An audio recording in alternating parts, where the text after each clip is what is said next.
Good morning, it's Andy from PCR Global and Fit for Purpose. Just going through the context clause very quickly. The context of the organisation. Do we have to log anything down, write anything down for this? No, we don't. But what is it? It's really important. The situation the organisation exists to operate in, because regardless of industry, agriculture, clerical, packing, no organisation operates within a vacuum, and all organisations, the success depends on those three contexts: internal, external, and the risk management context. The risk management context, that comes from ISO 31000 if you read through that. And what does it mean so it makes sense? What's going on outside? What's going on inside?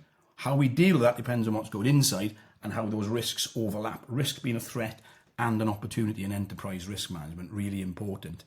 Yeah, so that context, does it need to be logged down, recorded? No, it doesn't. I find it good to log it down personally because I use it as a stakeholder analysis where you can really dig in. Clause 4.3, the scope. Do we need to document everything for the scope?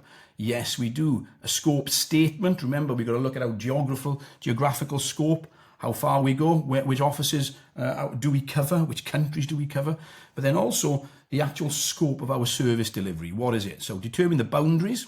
That's really important. Consider internal and external context, consider interested parties, consider work-related activities. That's what I say, I do like to document that. And it must include any product or service that's in our control. We can't just, and influence I should say as well, we can't just say it doesn't. It doesn't work like that. So do we have to include all of our organisation? The answer is no for that one. But we can't exclude products and services just because we want to get away with it. We can't do that. We can't exclude anything to avoid legal and other requirements, and we should not be misleading interested parties. A bit of a warning, because some people do, don't they? They pretend that they're not, it doesn't cover, or they pretend that certain parts of their business are actually within the scope when they're not. Should always check. So warning, this is important.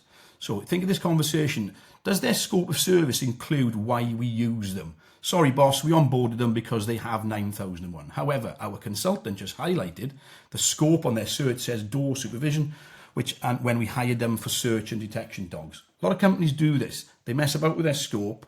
They hide the facts with their scope. So as auditors or consultants, we need to be checking scopes of certificates. It's really, really important. Also check if they're UCAS accredited.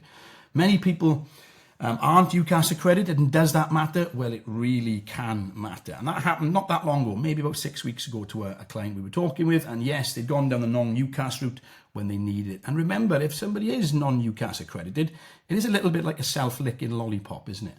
Now, I'm not going to slag it off, but what I'm going to say is they're not scrutinised half as much as somebody who is UCAS accredited. And there are other accreditation bodies out there, don't get me wrong, but make sure, just check. If they're showing you a certificate, really check.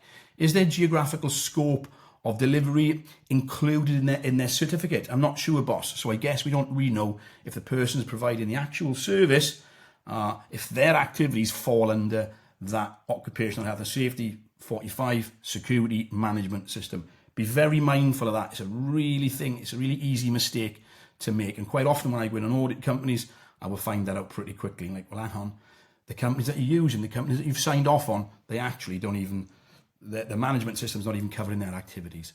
4.4, does this need to be recorded? Well, this is the smallest clause, but it's got the largest coverage. Moving swiftly on, that is context, leadership, planning, support.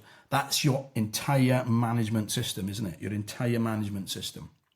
The PDCA approach, this is the management system, isn't it? We know we've got HSG 65's got around 9 elements, 45's got about upwards of 30 elements. This is more advanced. There's more things to do. Some people may think it's too much. It's not. If you know what you're doing, going from 65 to 45,000 is not much more. And all you would be doing is doing what you should be doing anyway, just for good business risk management, for definite. Specific part certification authority. Question: can corporate head office policies and controls be used as evidence for specific parts of the business units?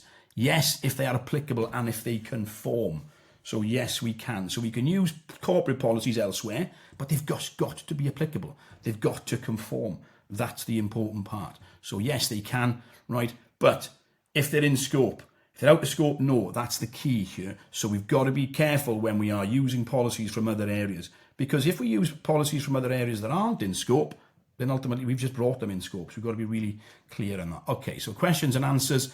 True or false, the context of an organisation is the situation the organisation exists to operate in. Yes, it is. Remember 3 contexts: external, internal, and the risk management context. And external, we're looking at things like our PESTLE, political, economic, social, technical, legal, environmental. Internal, missions, visions, values, how we go about our things, risk assessment methodology is really important. True or false, all organisations have 3 contexts. I've just said that, so we can crack on. MPlant has identified and recorded the interested parties that impact the company's occupational health and safety management system. That is true. So this organisation, who I put this together for, they have identified and recorded their interested parties. Really important. So when they were going for their certification. And that's it. A quick look, very quick look. A rushed look, you could say, but that's fine. That's what I wanted to do. It's only a little bit of a toolbox talk on the context of the organisation. If that interests you and you want to talk about internal auditing, you want to come on an internal auditors course, jump onto our website and you will see it under training. You can go on there. If you want to look at e-learning, go on Fit for Purpose. And all of what I've just said is also within our Fit for Purpose individual gold membership area, which I am building with all these little explainers in them, and we can see that internal context, that's all in there. So you get access to that and you get access to the documents. That's it. Thanks for watching. Stay safe, stay healthy, and when we can, stay productive.